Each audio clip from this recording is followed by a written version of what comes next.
Black Ops 6 is around the corner. Personally, for me, I am nothing but optimistic for this game. I think this game is going to actually smack. The omnidirectional movement, being able to move freely, looks, from the PS4 leaks that everybody and their mother has seen, it looks smooth, it looks great. The game looks like a more polished version of Cold War, which I think since 2019 has probably been one of the best Call of Duties to come out, if not kind of tied with this Modern Warfare 3. But not everyone is super optimistic about this. There's 3 big problems that Call of Duty must address before Black Ops 6, and this is from the man, the myth, the legend, J God himself. So before you even watch this, I bet you it's going to be like SBMM, hackers, and then like keeping the game alive with good quality updates. Those are going to be my 3 things that I think are going to be addressed. We'll see how accurate I is. 3 huge problems, in my opinion, that need to be addressed between COD Next, which is at the end of this month, and I'll be live streaming, and then the integration of Warzone. Somewhere between that, these 3 things need to be addressed. We already know a few things about Warzone and kind of some of the leaks. Things can definitely change. These things aren't confirmed. Verdansk early 2025. Most are guessing Season 2, which would put it somewhere between February and March. So that could be pretty good, but that means no big map until then. There's a new Resurgence map that got leaked back in June, and I think this will probably come out before Verdansk. Hopefully Season 1 or mid-season update of Season 1. If not, then it's going to be pushed out to Season 3 or 4 after Verdansk. So it's kind of a long wait. So hopefully it's sooner. And it'll do something like we get Urzikstan right at the So far, not a good start. launch, and then we got Fortune's Keep and then Rebirth Island. Hopefully it goes that tempo. Omni Movement's supposed to be there. Create a class is supposed to have changes. We're supposed to have Wild Card, which will definitely change how you create your class, as well as the dedicated melee. And then the biggest thing that I was asking for since the day 1 of Warzone 2 is supposed to be no more backpacks. So that's a huge plus. There's probably some other leaks out there, but those are some of the main bullet points that were. I did not know we were getting rid of the backpack, which, to be honest, I'm not mad at. If the way that the backpack was implemented in Modern Warfare 2 and then going forward, I'm not a fan of.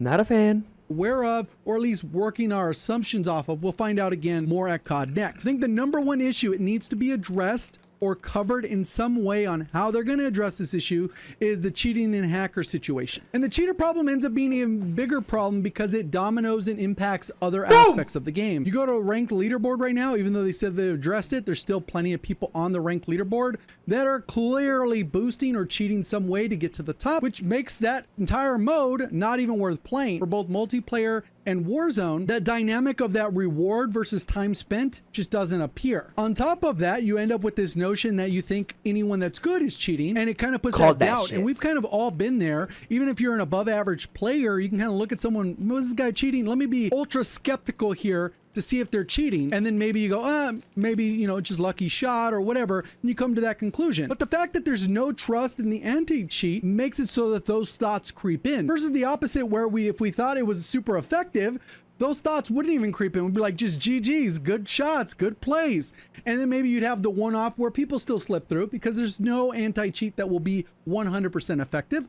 But still, there you go. At least that leads to other issues. Other part where people have limited time to play the game. They jump on and they run into a cheater, and then they're just like, yeah, I'm off for the day. Whereas maybe they would have played 2 or 3 hours, leveled their guns, had a good time with their friends. Basically, that gaming experience is ruined. And we're never going to get rid of cheaters in a game, right? Like if we have 100% of a player population, I think it's safe to assume that 2 to 3% are always going to be cheating.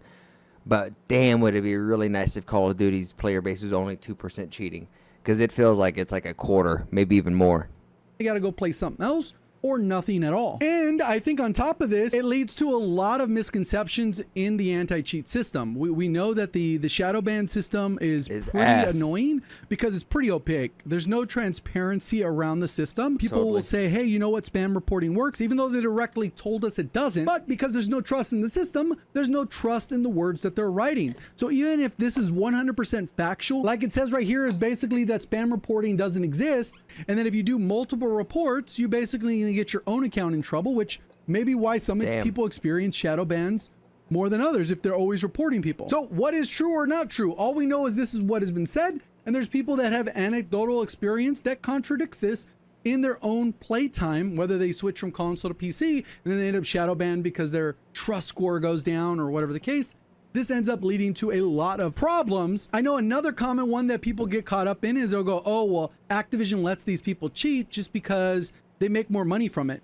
In reality, that's not the truth either, because a lot of times if people's going to cheat, they're going to get the unlock tool, so they get everything unlocked. And you're wondering how the heck they get to a high level account. They're actually stealing people's account because those players don't have additional safeguards. They just play the game and then their account gets stolen. A lot of other misconceptions, they think, oh, streamers are whitelisted and they can't get banned. Even though we've had people like Wagnificent and 5x5 permanently banned, a 5x5 literally got invited to an event. Her account got flagged and got perma-banned. So whatever whitelist she would have been on, she got banned still. So clearly the system.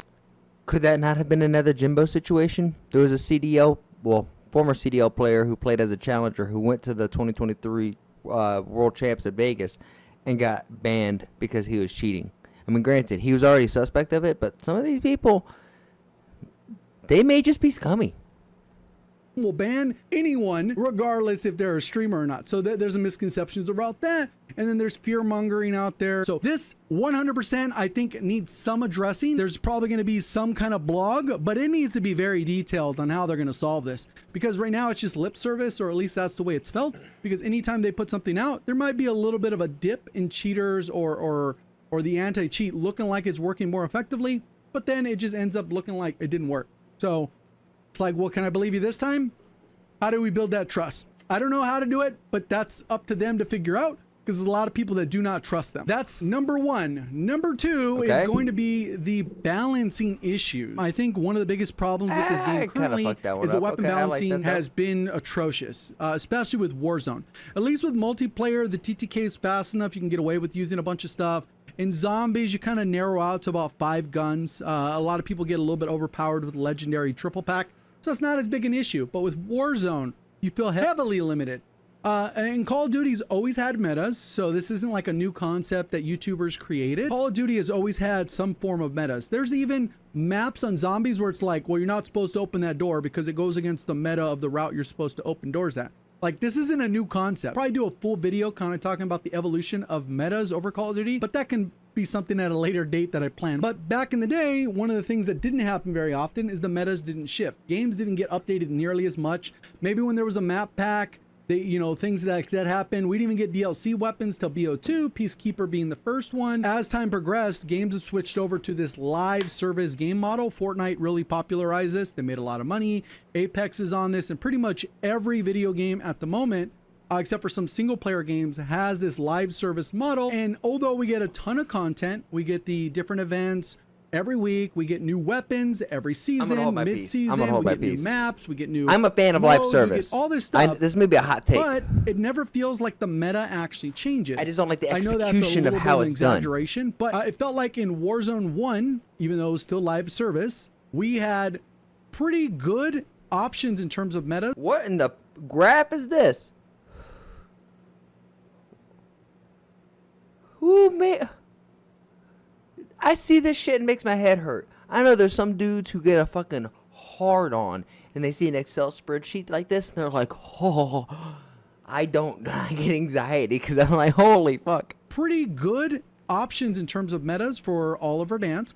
Verdansk 84, we had even wider breadth there with all the Cold War weapons kind of shifting more to movement. And then in Vanguard, we had quite a bit of different alternatives. As the end of Cold War, we had like, what was it? The Marco and some kind of something else. That was, in all honesty, my favorite time because it was all about movement. You had the stim and you had the super speed and you could slide and you were like, so, yo, that shit was fire. I want that shit back with the Omni movement. As the year went on, and we could actually argue about what was the long range meta and what was the close range meta and what was good as sniper support, what were the best snipers. We had a lot of discussion around that, and that's what helped for several different reasons. As soon as we got to Warzone 2, yeah, we got the Blixen was one of my favorite guns in Call of Duty history. We had the Fennec right at the start, and then it switched to the Lockman sub, and we kind of had that most of the year. And there wasn't really a lot of variance. We've had the same or more updates. We've had the same or more battle passes and seasonal weapons and all that stuff. It hasn't led to more variability in the meta. And I've covered this topic a little bit more in detail, but it really comes down to one problem, is that the updates heavily focus on removing the fun from the game. And how they generally do this is through nerfs instead of buffs. Obviously, there's some outliers where something is broken, overpowered. You got to nerf them, of course. But there's some things that are in a great spot. They feel good, and no one's really complaining about it. And then it gets a nerf, and then it's like, oh, that's an option that we had. Now we have less option. And that wouldn't be so bad as if we got a buff to replace it, or even like, you know, a buff in general to kind of add to that meta. Because right now we know the STG is the long range meta. You can use a couple other things, but reality, no, STG is it. Yep. And what's going to end up happening is they're going to nerf the STG, and it's going to be like, well, everything feels like trash now. And we've talked about this entire year. It's been make everything great. Call of Duty needs to make shooting guns great again. They need to pull a Donald Trump and make everything great in the game instead of everything just ass. One of the biggest things that it seems so glaringly obvious that they should be able to just buff stuff to make it more fun.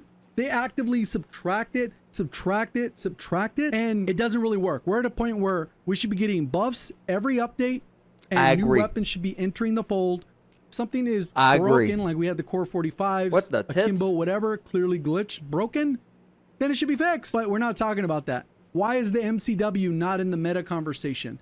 The SVA is there, but why did it get nerfed again? It's so sad that the MCW is not in the meta conversation. Why are we just removing guns, removing this, subtracting them? It just doesn't make sense to me. So that, I think there needs to be a game plan to address it. They said they would address it, so now the words are empty for this next year because they said that they wanted to be more aggressive about this. And all they've done is nerf, and that's not right. And what I'm trying to think on is like one thing that Call of Duty, and I don't even think this is COD. I think this is large scale corporations don't appreciate is like, what is it, like customer or like consumer like optimism? No, I'm trying to figure out the word that I want to use here, but it's like the belief in the company. And when the consumer stops believing in the company, especially what they have to say, then you basically have no more community now, because they're just going to eventually just fade away because they're only staying here just for nostalgia, and most people get complacent.